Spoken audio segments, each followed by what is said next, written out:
Tout d'abord, les grandes évolutions autres, donc les taux d'intérêt et les durées qui, on l'a vu, taux d'intérêt continue à baisser sur tous les marchés neuf anciens travaux et des durées qui sont maintenues à haut niveau, neuf anciens travaux. Au-delà de cela, un coût des opérations réalisées qui augmente rapidement, plus 4,4% en glissement annuel sur le premier trimestre de 2016.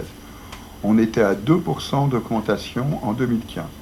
Donc, on disait tout à l'heure, une accélération de la hausse des coûts des opérations. Dans le neuf, c'est sensible. Donc, si on compare le premier trimestre 2016 au premier trimestre 2015, un peu plus de 245 000 euros une opération dans le neuf, voire un peu plus de 266 000 euros pour de l'accession à la propriété au premier trimestre 2016, c'est-à-dire plus de 10 000 euros de plus qu'en 2015 à la même époque.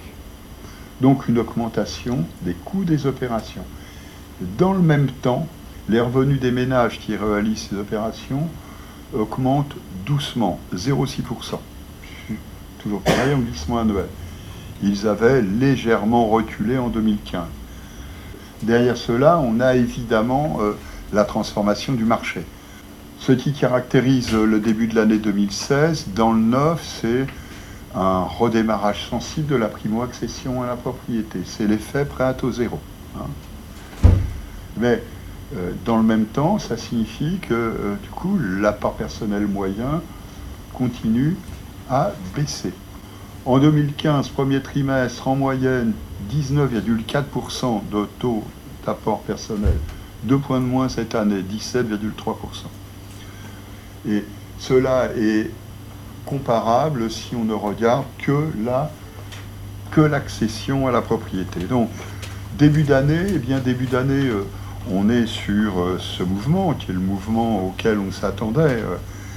Effet prêt à taux zéro, retour de ménages faiblement dotés en apport personnel, qui empruntent sur des durées plus longues par rapport à l'année dernière, à la même époque, 3 mois de plus en moyenne.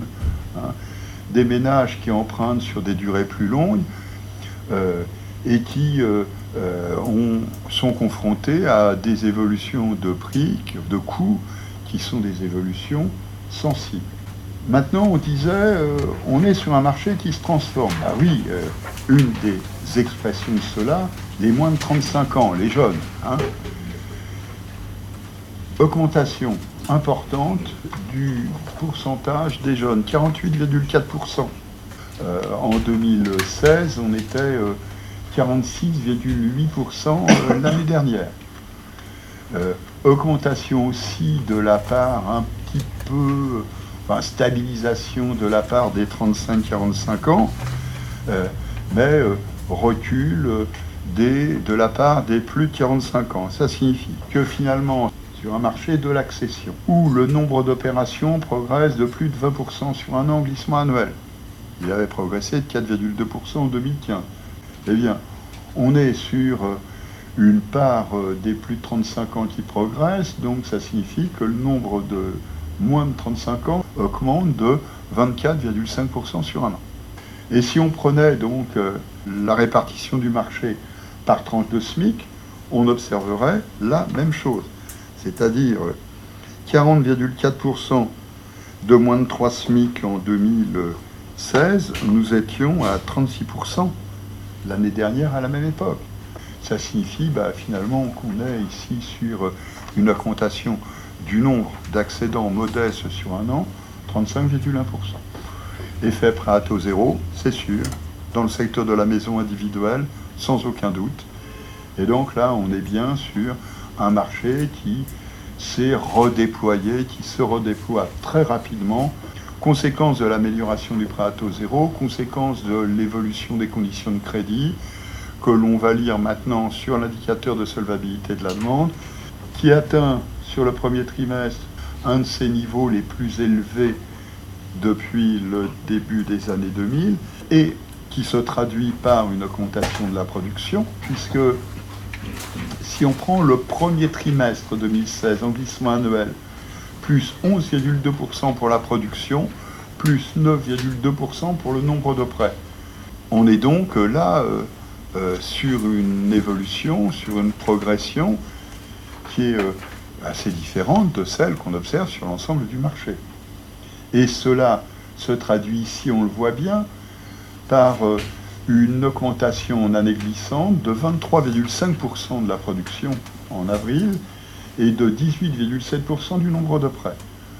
Alors pour la production, la courbe en bleu, qui est bleu roi, qui est à gauche, total des prêts bancaires accordés, et puis nombre de prêts, on voit bien qu'après avoir passé la parenthèse du dernier trimestre 2015, on est reparti sur une progression très rapide en niveau annuel glissant. Alors parenthèse de la fin de l'année 2015, qui était prévisible. Les annonces qui avaient été faites sur l'amélioration du prêt à taux zéro étaient des annonces qui, finalement, avaient eu pour conséquence d'encourager l'attentisme des ménages. Donc on a retrouvé sur le début de l'année 2016 tout ce stock de ménages en attente de réalisation d'un projet, dans le secteur de la maison individuelle principalement, et qui explique l'accélération sensible que l'on a observée dès le mois de février. Voilà pour le marché du neuf, un marché qui est parti très fort.